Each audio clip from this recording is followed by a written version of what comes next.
Quando a gente fala de obrigação tributária, a contabilidade tributária é o que mostra a obrigação principal, quanto que tem que recolher de tributo, e a obrigação acessória, que são todos aqueles deveres, né, que o contribuinte tem que prestar para o fisco. Então, tudo isso está dentro da contabilidade tributária. Por isso que eu falo, não tem como dissociar o nosso trabalho como tributarista da contabilidade tributária. São 3 as habilidades que formam o tributarista do futuro: técnica tributária, inteligência de negócios com o uso de tecnologia e clientes.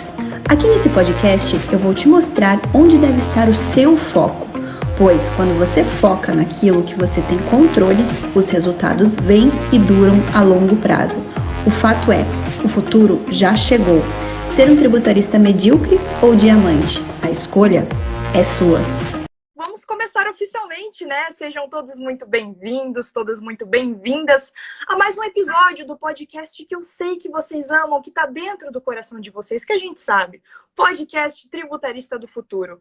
Aqui nesse podcast nós vamos discutir as estratégias na sua jornada como um tributarista valorizado, né? Que todo mundo quer chegar a ser um tributarista valorizado aqui. Ou eu estou enganada? Acho que não, né? E mesmo partindo do zero, mesmo sem você ter experiência nenhuma na área, e mesmo também que você não seja advogado. Então vamos lá. Eu sou a Letícia Vitória. E eu sou a Letícia Amaral. E, gente, podcast, eu sempre falo, tá rendendo isso aqui. Episódio 51. Quem iria imaginar episódio 51?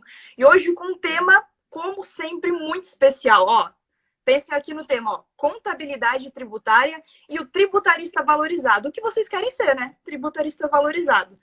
Então, gente, meus brilhantes, boa tarde, né? Fazer umas saudações aqui de novo. Mais uma semana aí gravando esse podcast que vocês amam, no episódio 51, né? Sempre trazendo aí um tema, como a gente fala, de alto valor agregado para ajudar vocês aí nessa jornada, ser um tributarista valorizado, né? E olha, vocês estão muito mimados, porque só estamos trazendo aqui convidados brilhantíssimos, brilhantérrimos. E como de costume, hoje trouxemos mais um, convidamos mais um e ele aceitou. E muito mais do que especial. Gente, para vocês terem noção, o convidado de hoje, ele acompanhou todo o crescimento do IBPT, desde quando ele foi se formando, desde o início, quando ele nem existia, né? Depois ele vai contar um pouquinho mais pra gente. Inclusive o crescimento da Letícia Amaral também, né? Detalhes, gente, spoilers. Desde ali do seu início até o que desde a barriga até hoje. Desde a barriga, gente, tem uma história. E até o que ele é hoje, uma grande referência, né? Aí no país todo. Ele também acompanhou a ramificação do IBPT para o IBPT Educação, que muitos de vocês conhecem, claro, né? A IBPT Educação. E fora que ele também é o próprio presidente do IBPT. E eu vou ter que adicionar mais um detalhe aqui, não tem jeito, vou ter que fugir do roteiro. E tem mais uma coisinha, um grande de um poeta, hein, gente? Um grande de um poeta, também tem isso. Importante, detalhe importante. Então, gente, sem mais delongas, eu apresento para vocês nosso querido João Eloy Olenik, ou como carinhosamente nós apelidamos com as iniciais, o Gel. Então, se apresenta aí pra gente, Gel. Palmas para o Gel. Bom dia a todos aí que estão nos assistindo, né? Eu só quero dizer bom dia, boa tarde ou boa noite, né, Gel? Bom dia, boa tarde ou boa noite, vamos ver. Meu nome é João Eloy Olenik e só para contar rapidamente, né? A gente está com o IBPT desde dezembro de 1992. Eu entrei na sociedade com o pai da Letícia Amaral, Gilberto Amaral, em 1991, mas já tinha uma relação de amizade com ele já bastante grande por causa da faculdade, né, onde nós nos formamos em ciências contábeis. O IBPT, então, é essa entidade que tem como característica principal, primeiro é uma entidade multidisciplinar de fins não econômicos, né, e que procura conscientizar a população brasileira em relação à alta carga tributária e também em relação ao infelizmente, né, baixo retorno que nós temos em termos de qualidade nos serviços públicos, né? Mas show, então, gente, uma grande honra. E vocês perceberam, né, que é uma história aí, ó, de anos. Podcast hoje vai render. Então, vamos lá começar a conversar um pouco sobre o assunto. E como vocês viram, eu acredito que vocês foram atraídos por esse tema. Se vocês estão aqui é porque gostaram do tema. A gente vai falar um pouco sobre contabilidade tributária. Então, Gel, antes, vamos começar aqui com uma perguntinha, falando um pouquinho sobre o que é a contabilidade tributária. Para o pessoal que às vezes está um pouquinho atrás, não entende o que é, ninguém assim fica para trás no conhecimento. Então, conta aí para gente o que é essa contabilidade tributária. Ok, então vamos lá, veja, eu e o pai da Letícia Amaral nos formamos em 1983, no século passado, em ciências contábeis, tá? Dentro do currículo de matérias que nós tínhamos na época, não existia contabilidade tributária.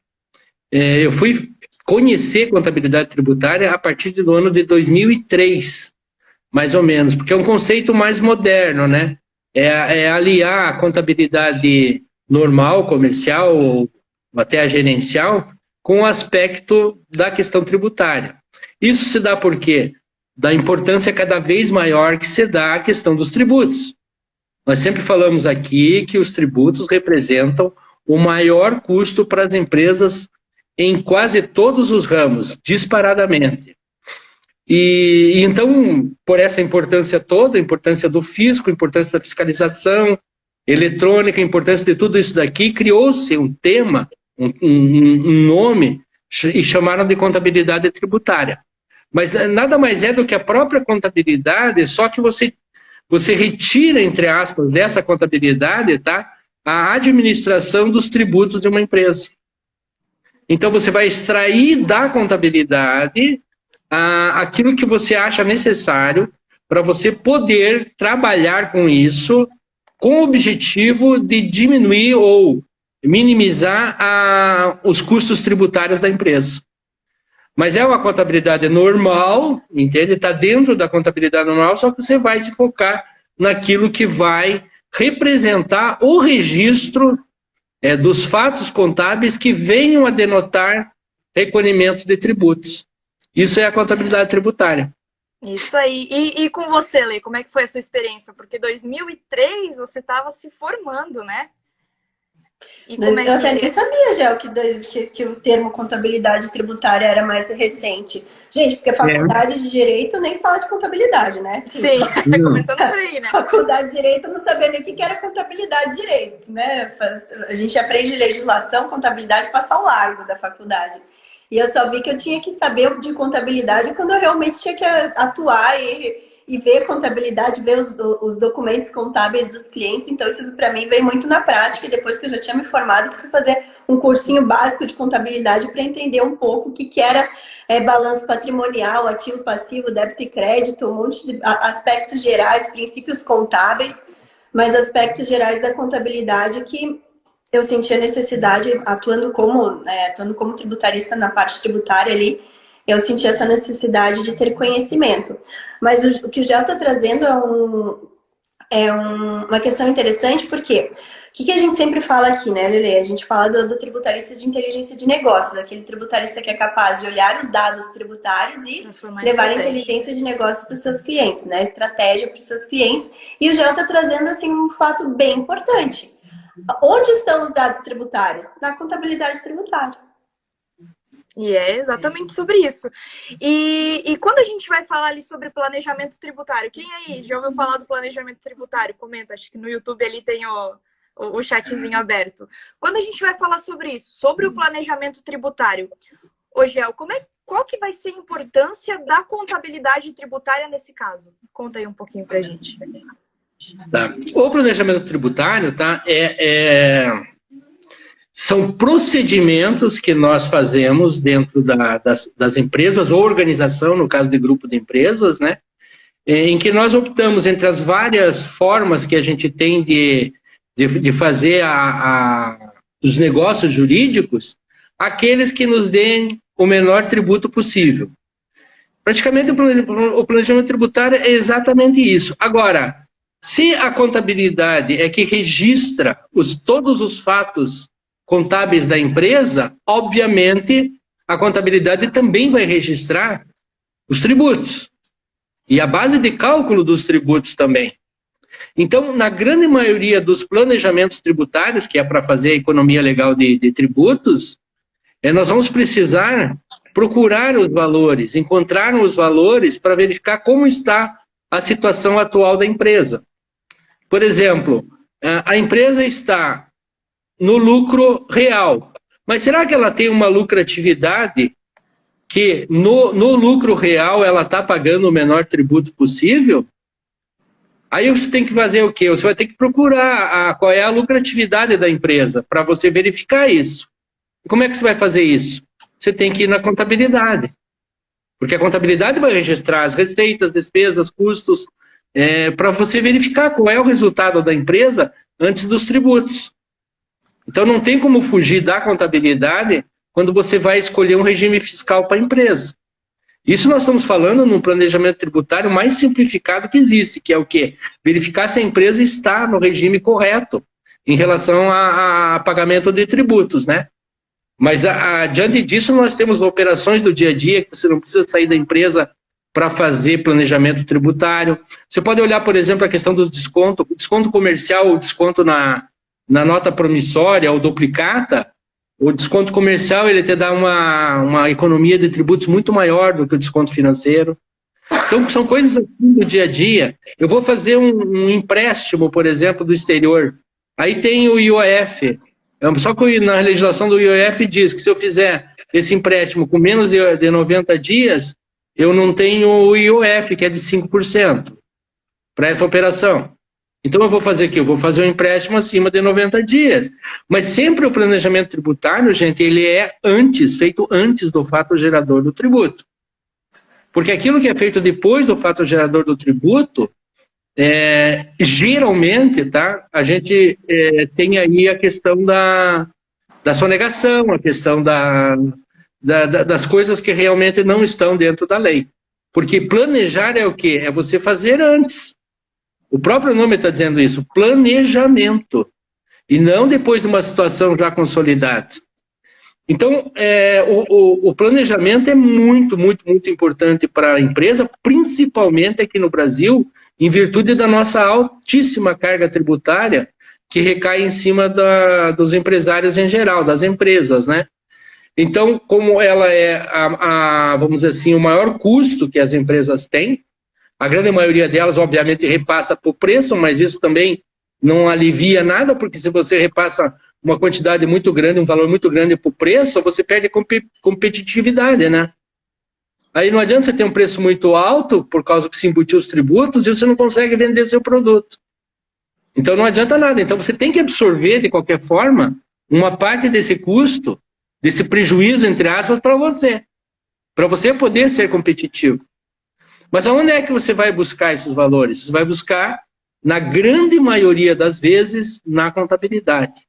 Mesmo que você vai fazer, se você for fazer um planejamento tributário um pouquinho mais rebuscado, vamos dizer assim, uma reorganização societária que envolve incorporação, cisão, ou até fusão de empresas, ou holding, esse tipo de coisa, você vai precisar fazer a consolidação de todas as demonstrações contábeis de todas as empresas envolvidas.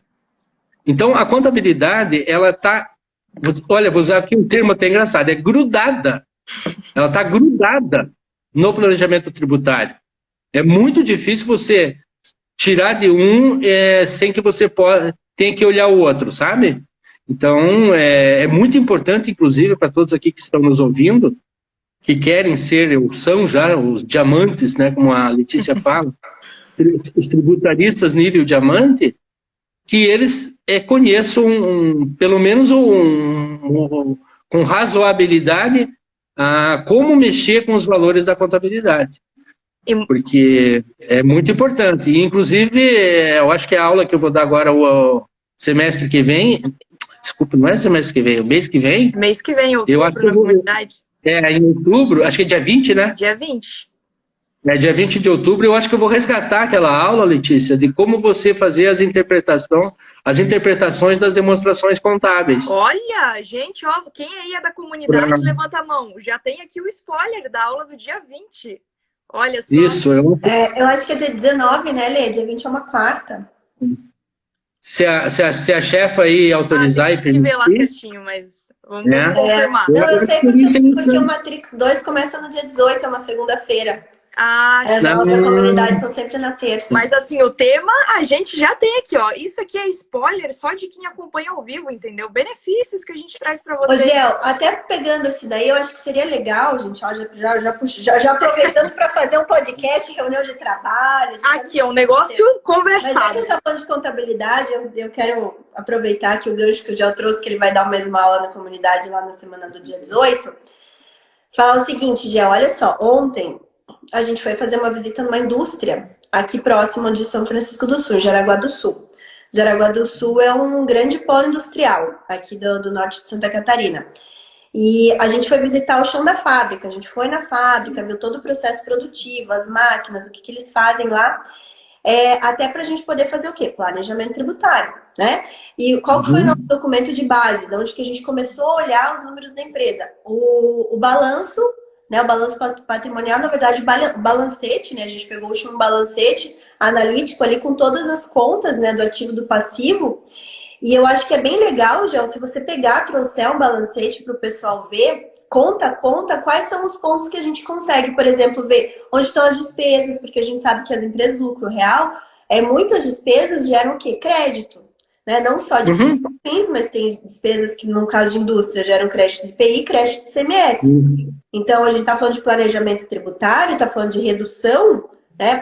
Redução lícita dos tributos, pegar um demonstrativo, um balancete, ali que a gente tenha toda a visão, já é um bom ponto de partida para a gente começar a analisar e estruturar planejamento tributário. E quando a gente vai falar tanto na parte do planejamento, visando recuperação de tributos também, né? Visando recuperar o passado, que a empresa já vem recolhendo a maior de tributos, isso também está dentro da aba do planejamento, né? Ou do compliance também tributário. Parte da governança. Quando a gente vai fazer uma tese, a gente precisa olhar a contabilidade tributária para poder fazer o quê? O cálculo, quanto que vai ser o valor desse nosso processo judicial.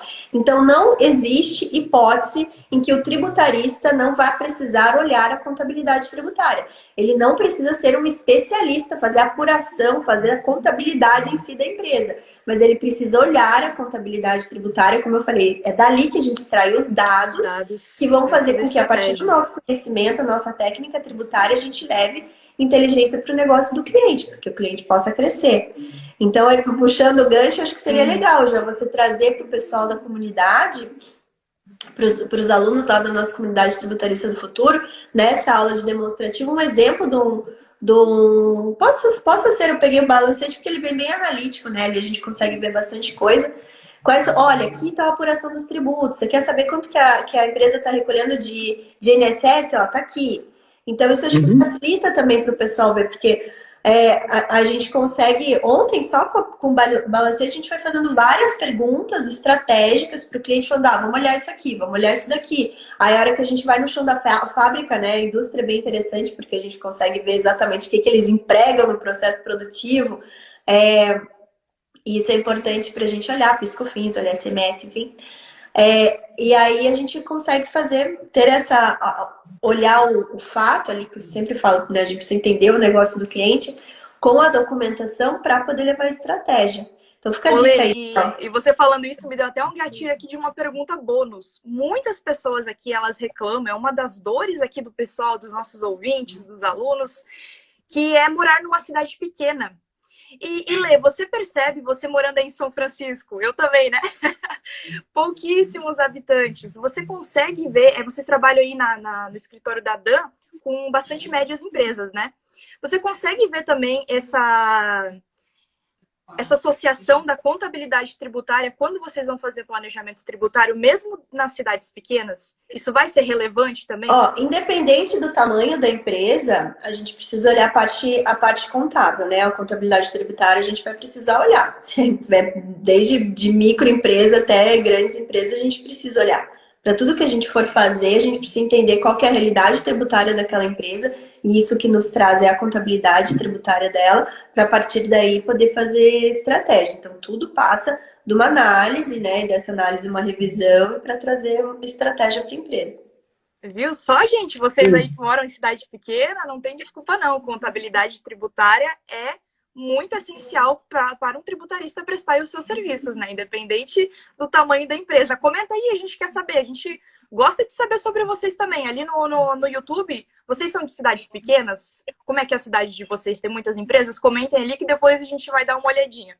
E o fato da cidade ser pequena não quer dizer que ela só tenha empresas pequenas, tá, gente? Eu tô aqui num polo portuário. Polo portuário, a cidade tem 50 mil habitantes, é um polo portuário. Então, tem muitas empresas médias. Se eu posso dar um exemplo aí, Lê. Nós temos aqui do ICMS o Fundo de Participação dos Municípios. Então, é dividido o ICMS do Estado com os municípios do Estado. Nós temos 399 municípios no Paraná. E como é que é feita essa divisão? É de acordo com o valor do ICMS gerado em cada município. Então, não é de acordo com o tamanho da cidade, é de acordo com a população. Para você ter uma ideia, Araucária, aqui no nosso, que é vizinho aqui, região metropolitana de Curitiba, está entre os 5 maiores arrecadadores do estado todo. Mas por quê? É um município pequeno, só que tem a Petrobras lá, tem um monte de empresas, tem a SIC, né? Cidade Industrial de Curitiba, então ali gera muito ICMS. E eles acabam tendo dinheiro até sobrando, entende? Dentro do município, e tem outros, é uma coisa meio estranha, porque tem outros municípios maiores que arrecadam muito menos e tem muito mais demanda de recursos, sabe? Tem um outro município em São Paulo que é assim também, chama-se Paulínia. É um município na região metropolitana também de São Paulo, fica perto de Campinas, e é tipo Araucária lá, eles têm muitas e muitas e muitas empresas lá que geram ICMS adoidado, cara. E o que eles fazem? Como eles têm muito recurso e não têm de aplicar, eles vão para a arte, eles fazem festivais de música, de cultura. Olha só. Para poder pegar o dinheiro e aplicar. Engraçado isso, né? Então, gente, dois mega brilhantes experts falando que isso não pode ser um empecilho para vocês realizarem os seus sonhos, para vocês serem tributaristas. Então, não deixe que isso prenda vocês. Né? Eu até diria mais, eu até diria que não é um empecilho, é uma oportunidade. É uma oportunidade. O que acontece? Nos municípios menores, você não tem uma oferta grande de bons profissionais. Aqui mesmo em São Francisco do Sul, nós somos o único escritório corporativo da cidade. Não tem mais nenhum escritório que atenda empresas na área tributária. Então, assim, é uma oportunidade. Para quem está em regiões menores, você acaba sendo, se você constrói bem a sua carreira, seu nome, a sua autoridade, se você se esmera, presta um bom serviço, o seu nome se espalha e você vira referência. Muito diferente do que você vai competir em grandes centros como São Paulo, por exemplo, que você vai ser mais um no meio da multidão. No meio de tantos. Exatamente. Então, gente, observem isso como uma grande oportunidade para vocês, né? Imagina ser referência na cidade de vocês, que maravilhoso. Mas agora a gente vamos para uma pergunta que eu sei que vocês gostam, uma pergunta mais prática, que os ouvintes eles sempre amam aqui, que quando a gente fala sobre colocar a mão na massa mesmo. Então, Gel, fala pra gente como extrair os dados contábeis para planejar a empresa e pagar menos tributos. Então, vamos lá. Nós temos aí eu faria assim, eu acho que é uma técnica que a gente vem fazendo há muito tempo, dentro do nossa empresa e nosso lado de atividade, né, no grupo, do planejamento tributário, que é elencar os tributos. Primeira coisa é elencar os tributos que a empresa está recolhendo atualmente. Né? Ou seja, é duro falar isso, mas nós temos 63 tributos no Brasil, né? Tem gente que não sabe disso, né? Então, gente, o correto mesmo era você elencar os 63 tributos, tá? Só que tem muitos tributos aí que são muito específicos, né? Então, se a empresa não é uma empresa financeira, ela não vai ter IOF, ela não vai ter outros tributos que não estão dentro da atividade dela, né? Então, eu aconselho fazer o quê? Elencar os principais tributos que nós temos, nos 3 níveis, federal, estadual e municipal. Tá? Esses, talvez não deu em 63, mas que chegue aí a uns 20, mais ou menos. E aí, o que você vai? Você vai fazer um retrato da empresa nesse momento que você está entrando nela. Como assim? Você vai na contabilidade ou numa contabilidade fiscal, vamos dizer assim, né, que faz parte da contabilidade tributária, e vai valorizar todos esses tributos, ou seja, colocar um valor de recolhimento dentro de um determinado período que você vai examinar. Qual é o período? Depende do que eu vou fazer para a empresa. Eu posso olhar 3 anos, eu posso olhar 1 ano, eu posso olhar um semestre. Depende daquilo que está acontecendo no momento com a empresa. Se eu vou fazer um planejamento tributário amplo, ou se eu vou simplesmente apagar um fogo aqui, nesse momento, tá? Mas o planejamento não pode ser feito sem realmente você partir disso que eu estou dizendo, ou seja, extrair os dados da contabilidade, da situação atual. Aí você tem o quê? Você tem que daí examinar com a sua expertise, dentro logicamente, do seu conhecimento tributário, se essa empresa está recolhendo esses tributos de uma forma que ela esteja pagando o menor tributo possível, né? Então ela vai lá, imposto de renda, contribuição social, está pagando X valor. Pô, será que ela poderia pagar menos? Qual regime que ela está, que apura imposto de renda e contribuição social? Ela está no lucro real. Bom, então vamos ver a lucratividade dela. Onde é que eu vou? Eu vou lá na contabilidade, vou verificar a lucratividade dela, eu vou fazer um cálculo no lucro real e um cálculo também no presumido. Quem sabe, às vezes, dependendo da empresa, pode ser até arbitrado, né, porque é uma opção legal também. Então, eu tenho que fazer em todas as formas de tributação para verificar aquela que vai dar a melhor tributação. Só que tem um detalhe aí. Não é tipo, imposto de renda e contribuição social, acabou. Não, não. Nós temos 63 tributos, como eu falei. A economia fiscal ela vai se dar na somatória de todos os tributos. Tá? Então, se você vai fazer imposto de renda e contribuição social, você vai sair do lucro real. No lucro real, PIS e COFINS é sistema não cumulativo. Você tem os créditos, né? Agora, se você for para o sistema do presumido, você vai diminuir a alíquota, mas não vai ter os créditos. Então, gente, tudo isso aí pesa na hora de você fazer o planejamento tributário e a escolha fiscal. A empresa, ela tem um faturamento menor de 4.800.000. Será que ela não poderia fazer o simples? Pode, pelo valor da... Se não tiver nenhuma implicação legal entre os sócios, sem problemas. Será que no simples não vai ser melhor para ela? Pode ser que ela pague menos, mas daí você tem que analisar o quê? Que o simples ele tem um limite. Hoje, em 4.800.000 por ano, que se a empresa começar a chegar ali, ela fica limitada a crescer mais fiscalmente. Tá? Não comercialmente ou de forma alguma. Aí ela começa e vai para 6 milhões de faturamento. E daí? Como é que faz? Não posso estar mais no simples. A grande maioria faz o quê? Faz o filhotinho do simples. Cria uma outra empresa, que a empresa mãe gerou, entende? E eles fazem com quase o mesmo nome da empresa mãe. Eu acho engraçado isso. Mesmo endereço, sabe? A gente chama de filhotinhos do simples. Só que eu falo para os meus alunos e para o pessoal... né? Vai lá no CNPJ, o nome fantasia é o mesmo. Exatamente, tá? Então, o que eu digo? Filhotinho do simples, por mais que mamãe seja linda, não pode ter carinha de mamãe. Não pode. Sabe? Mas eles fazem a torta e a direita, e o que é? Simulação, né? Estão fazendo alguma coisa só para diminuir a questão da tributação. Isso daí a Receita Federal pode pegar tanto pelo CTN como... como eles ainda usam, né, aquela questão lá do abuso de forma, abuso econômico e tal, coisa que na prática do mundo jurídico nunca aconteceu. E tem então, só para finalizar isso aqui, como um planejamento tributário lindo aqui, ó, totalmente original. Pega aí, existem os planejamentos tributários de prateleira, que a Letícia conhece muito bem. De prateleira.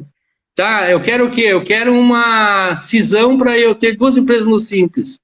Então pega aquele pacotinho ali, entrega para o cliente. Cara, isso aí não existe. Planejamento tributário, escutem bem, gente, não é receita de bolo. Não é. Tá? Aquele negócio que você pega lá para fazer um bolo, os ingredientes que vão, a farinha, o açúcar, os ovos, que são o principal, né, cara? Cara, do jeito que se fizer, vai sair um bolo. Só que cada vez que você for fazer, vai ser um bolo diferente. Então não dá para você chegar numa empresa, olhar a cortina é azul. Eu acho que essa empresa aqui é melhor no lucro real. É um absurdo, tá? Não tem, olha, cara, não tem como você fazer qualquer tipo de planejamento tributário eficiente e eficaz, que traga resultado, sem você entrar a fundo na empresa.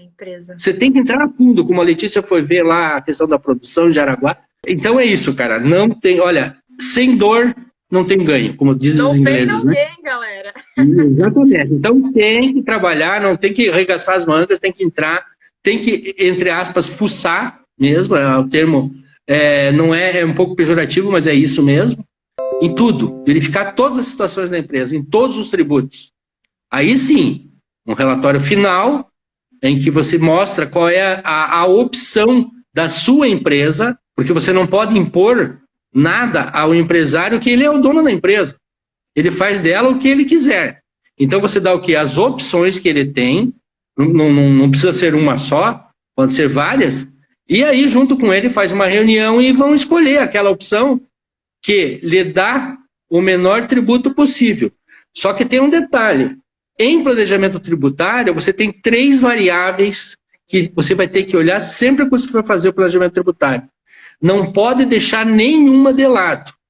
São 3. Podem anotar aí, vocês que estão nos assistindo, tá? Que vocês vão usar para a vida inteira, tá? São custo, a primeira, a segunda é benefício e a terceira é risco.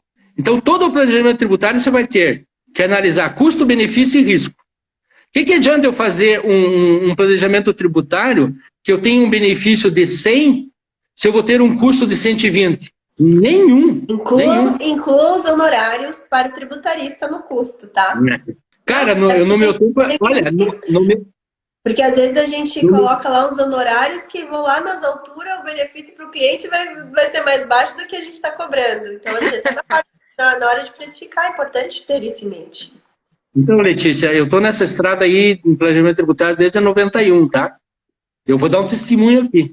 Na nossa época, tá? A gente ganhava muito dinheiro, graças a Deus, por quê? Porque existiam muitas formas de fazer planejamento tributário, nem todo mundo tinha o conhecimento, não havia publicação de livros sobre o assunto, a gente não trocava ideia com concorrentes, porque ninguém quer ensinar como o outro vai ganhar dinheiro se você pode ganhar dinheiro no lugar do outro, certo? Mas, Letícia, nós cobrávamos 20% do sucesso, né? Como a gente chamava, né? O EFIX, né? Do sucesso que nós tínhamos da economia tributária. Se você economizava 100 mil, você cobrava 20 mil, tá? Só que isso daí, cara, veio descendo. Esse percentual, e hoje, não sei, acho que está em torno de 5% a 7%, mais ou menos, em média. Depende, Gel, depende de quanto que a gente vai levar de benefício. Aqui a gente dependendo da situação, a gente ainda cobra 20%, 25%. Excelente. Então, na nossa lojinha boutique, então, é 20%, tá, pessoal? Só que o tratamento é diferenciado, tá? 20, 25, 30, depende. Isso. É assim, né? Então, gente, custo, benefício e risco. Qual é o menor planejamento tributário que existe? Aquele que tem um custo mínimo, um benefício enorme e um risco perto de 0 ou 0. Esse é o... Colocar na matriz de risco, né? Costumam falar, né? Sim. Tudo tem risco. Sim. A gente tá falando de empresa, ou Sim. ser empresário no Brasil já por si só tem risco. É um risco. Cada operação vai ter um risco. Só questão de calcular qual que vai ser o risco, mensurar, se acontecer, o que vai... Eu sempre falo, a gente tem que colocar também ali dentro do nosso pacote a defesa, né? Caso isso gere uma fiscalização, a gente tem que ajudar o cliente a atender a fiscalização. Caso gere um auto de infração, a gente tem que fazer a defesa. Tem que colocar tudo certinho no nosso contrato também para dar uma segurança maior para o cliente. Então, e uma coisa que, enquanto o Gel estava falando, pegando aqui o gancho da contabilidade tributária, pegando a parte técnica, né, gente, quando a gente fala de obrigação tributária, a contabilidade tributária é o que mostra a obrigação principal, quanto que tem que recolher de tributo, e a obrigação acessória, que são todos aqueles deveres, né, que o contribuinte tem que prestar para o fisco. Então, desde uma emissão de uma nota fiscal, a apresentação de declarações diversas aí que o fisco exige, chamadas de todos os blocos do SPED. A gente fez recentemente até um episódio sobre uma live sobre SPED. E então tudo isso está dentro da contabilidade tributária. Por isso que eu falo, não tem como dissociar o nosso trabalho como tributarista da contabilidade tributária. São coisas que estão muito inerentes ao trabalho em si. Uma aula dessas, gente, para vocês verem, né? Se o de graça é assim, imagina o pago. Mas muito show. E lembre-se sempre, já vou adiantando aqui, que às vezes vocês estão almoçando, fazendo alguma coisa e não conseguem anotar, prestar atenção certinho. Então, sempre se lembrem que quinta-feira sai o episódio nas plataformas de podcast e também no YouTube. Não se esqueçam, tá bom? Mas, gente, olha, em algumas formas de tributação, se atendida a algumas condições, a contabilidade ela é dispensada. E eu queria saber a opinião de vocês sobre isso daí. O que vocês acham? Muito bem. Veja, eu vejo isso daqui até como eu fico muito indignado quando eu vejo isso daqui, sabe? Porque aqui o meu celular está dizendo que eu tenho 15% só de bateria. Rápido. Eu acho que estamos no final. Vou falar um pouco mais rápido para não dar problema aí ficar sem celular. Então, nós temos aí, infelizmente, tá, uma grande ingerência do fisco na contabilidade. De que forma? Ele solicita tudo aquilo que ele quer que faça um planejamento, um plano de contas, por exemplo, na contabilidade, que é onde tem todas as contas que vão sofrer registros, de acordo com as necessidades do próprio fisco, sabe? Aí ele diz no lucro presumido e no simples, por exemplo, ele fala o seguinte: se você tiver toda a movimentação bancária dentro do caixa e tiver o livro registro de inventário atualizado, você não precisa, para efeitos fiscais, ter a contabilidade. Então, o fisco, ele deixa de lado a importância da contabilidade para efeitos fiscais em relação ao lucro presumido e ao simples. E o arbitrado também, porque o arbitrado é só base de cálculo receita também. E deixa o lucro real apenas, entende? Como aquele que tem que ter contabilidade. Agora, onde se viu uma coisa dessa, cara? O fisco é só um usuário da contabilidade. Ele se acha o único e o importante e o principal. Mas ele é um só. Cara, fornecedores, bancos, os sócios que são os principais usuários da contabilidade, tá? Vem muito antes do fisco, sabe? A contabilidade é feita para a questão de falências, a questão de recuperação judicial. A contabilidade é feita para registro, para inventário, né? Tirando pessoas que faleceram, tirando sócios de pessoa jurídica. A contabilidade é muito, muito, muito, muito, muito mais importante do que aquilo que o fisco pensa, como um usuário só, sabe? Então, o fato de que você pode deixar de fazer a contabilidade para efeito de lucro presumido e simples, isso não quer dizer de forma alguma que a contabilidade não seja imprescindível para todos os outros, tá? Então, nunca vão nessa daí, sabe? Talvez até tenha alguns escritórios de contabilidade que deixem de fazer a contabilidade, que tem empresas nesse, tá? Por simples realmente falta de, entre aspas, posso até dizer preguiça mesmo, sabe? Ou achando que vai tomar muito tempo e muito custo, e a empresa é muito pequena e não vai precisar da contabilidade. Cara, as notas explicativas, por exemplo, que são adicionais às demonstrações contábeis e financeiras, elas são obrigatórias até para empresas do Simples, pelas normas de contabilidade do Conselho Federal de Contabilidade. Então, gente, botem isso na cabeça, a contabilidade é muito, muito, muito importante. Para tudo isso que eu falei, e não vão só pela questão do fisco, que ele é apenas um usuário, e infelizmente é aquele que mais dá trabalho, e que mais atrapalha, e que mais arrecada, e que mais nos enche o saco. Desculpa o termo leão, aqui. Né? O famoso leão. Mas é isso mesmo, tá? Agora, a contabilidade, gente, é imprescindível. Imprescindível no mundo jurídico, principalmente, né? E vejam que a contabilidade, a gente fala assim, mas a contabilidade é só matemática, soma aqui, vai ali, débito, crédito, não. Gente, existe um Conselho Federal de Contabilidade, existem normas brasileiras de contabilidade, técnica para se fazer contabilidade, existem os pronunciamentos que vieram de fora para unificar a contabilidade com a contabilidade do exterior, tá? Tem interpretação de normas da profissão. Então, gente, não é uma coisa assim tão simples, entende? Falar assim, olha, isso aqui é número. Tá? Contabilidade é muito importante na nossa vida e na vida das empresas. Porque quando vocês mesmo, pessoas físicas, quando vocês pegam um papelzinho e escrevem lá o que vocês têm que pagar, ou faz uma planilha de Excel, e vê o que vocês têm que receber, ver se tem que correr atrás do dinheiro, se esse mês está legal ou não, estão fazendo contabilidade, né? Vocês estão fazendo o registro daquilo que vocês têm a receber, aquilo que vocês têm a pagar, estão mensurando o seu patrimônio e estão fazendo contabilidade. Então, ela é essencial, tanto para a pessoa física como para a pessoa jurídica, tá?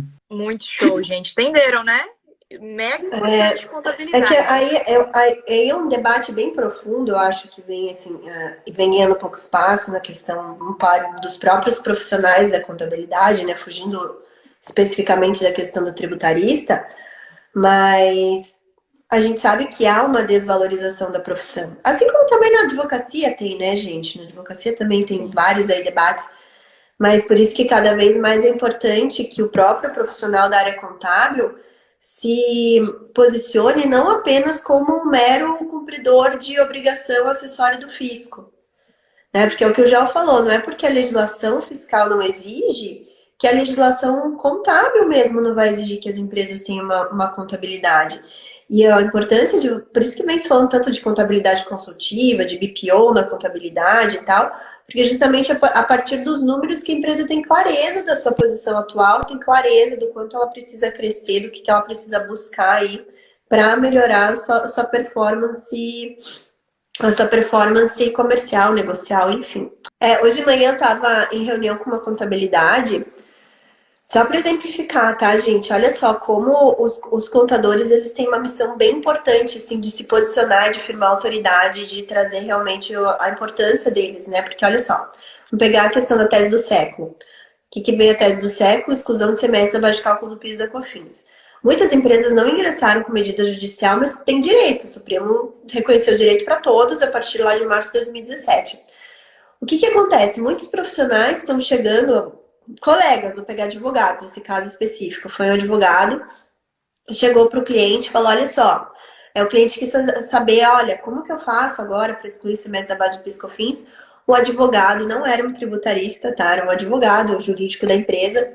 Falou, você vai ver lá na tua contabilidade, eles fazem, tipo, um negócio facinho de fazer, né?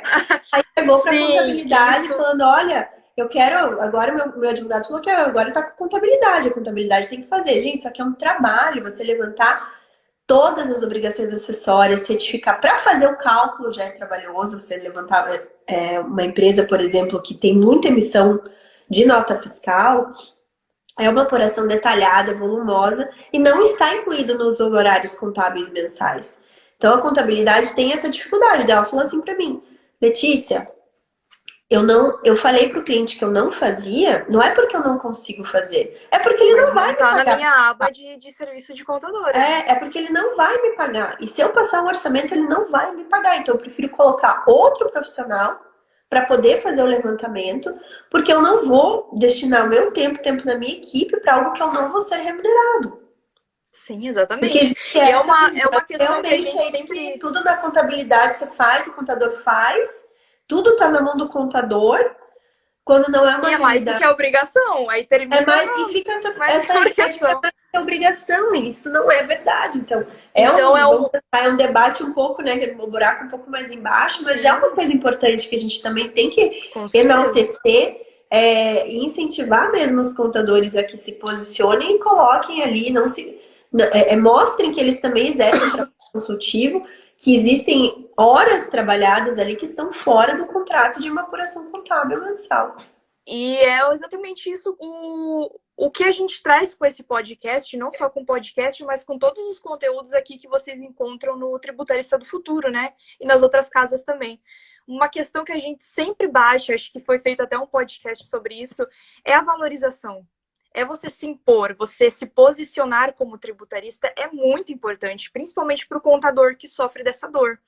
Porque eu não sou, né, da área contábil, nem fiscal, nem nada, sou do marketing, mas eu ouvi várias pessoas falando, gente, eu faço o meu trabalho aqui, vou fazer um trabalho de um tributarista, eu quero ser remunerado como um tributarista, que é o meu direito, mas o meu patrão, ele diz, não, é mais do que a sua obrigação, você é o contador dessa empresa, entendeu? Então, por isso que realmente é uma tecla que a gente bate bastante e ajuda vocês a como se posicionar, né? Porque realmente tem que partir do profissional esse posicionamento. Exatamente. Essa valorização tem que partir do profissional. Ele que tem que colocar ali as condições para o cliente e realmente trabalhando ali a conscientização do cliente em relação ao que é um serviço que está dentro do escopo mensal e o que são serviços adicionais. Exatamente. E o Gel caiu. Ele mandou aqui no WhatsApp que caiu a conexão. O meu também aqui acabou de vir com pouca bateria. Mas acho que a gente finalizou. Não sei se tem mais perguntas. A Caroline Anacleto também falou um pouco ali sobre a experiência dela, né? Também sente essa dor. E é realmente o que a gente fala aqui. Muitos contadores sentem isso, né? Essa dificuldade aí de conseguir oferecer o trabalho de um tributarista. Mas acho que não tem mais perguntas, né, Lê? Então, fica a missão para os contadores começarem a trabalhar o seu mindset, a sua posição de marca, né? Marca pessoal, marca da contabilidade, autoridade, para poder mudar esse cenário atual aí, que é da desvalorização do profissional contábil. Gente, ninguém larga a mão de ninguém. Vamos ali, subir a hashtag, contador valorizado. Mas, então, era isso, né? O Gel, quando você ouvir isso, se você ouvir, foi um grande prazer tê-lo aqui no episódio, né? Vou depois fazer um agradecimento no WhatsApp. E nos vemos semana que vem. E vocês sabem, né, que toda quinta-feira, se vocês querem, a gente grava sexta-feira 1h, onde vocês podem vir aqui, fazer as perguntas, ver ali o pessoal, ter um contato mais ao vivo, né, que a gente gosta. E quinta-feira sai nas plataformas. Então não esqueçam de escutar depois de já gravado. Isso aí, gente. Sempre na quinta-feira um episódio novo nas plataformas de podcast. Vocês podem baixar lá o Spotify, escutar. Quem tem Apple, gosta de podcast Apple, pode ouvir, tá bom? É sempre episódio novo com muito conteúdo para vocês. E lembrando, gente, que estão abertas as matrículas para o próximo curso gratuito do Matrix, a ressurreição do tributarista, para você que quer ingressar na área tributária, já saindo aí um profissional diferenciado, um tributarista inteligência de negócio, quer saber tudo que essa profissão aí tem de bom para vocês, saber como que vocês firmam a sua autoridade, como que vocês vão prospectar clientes. Então vão ser 4 aulas, mais de 10 horas de conteúdo aí para vocês. Começa no dia 18 de outubro, vai até o dia 24 de outubro. As matrículas são gratuitas, o evento vai ser totalmente online. Para você se cadastrar, basta acessar tributaristadofuturo.com.br/Matrix, Matrix como filme, porque o evento é inspirado, né? O curso vem todo inspirado no filme da Matrix. A gente tem todo temático. Tecnologias. Vocês lembram, né? O pessoal que estava aí um pouquinho mais antigo, nem tão antigo, né? Porque não faz tanto tempo, Matrix voltou, galera. Voltou e sempre que a gente volta não é para ser o mesmo, né? Que aqui mediano não existe. É sempre para melhor. Então, aguardem com muita expectativa aí essas aulas. Gente, as inscrições já estão abertas, tá? Então, tributaristadofuturo.com.br/Matrix. Só vocês se cadastrarem, eu espero vê-los lá. Sempre os nossos eventos são muito bons. O último evento foi Despertar da Matrix também, teve muito feedback positivo. Galera pirando o cabeção aí, mas realmente porque é muito conteúdo, então preparem-se, tá? Porque vai vir muito conteúdo para capacitá-los. Todos que me perguntam como que eu inicio na carreira de tributarista. Então, é assim, vai iniciar. Vai lá, gente. Começa se inscrevendo. A ressurreição do tributarista, tá bom? É isso aí. Helê, beijão, beijo, gente. Beijo. Até o próximo aí. episódio. Vejo vocês sexta-feira que vem. Tchau, tchau. Tchau.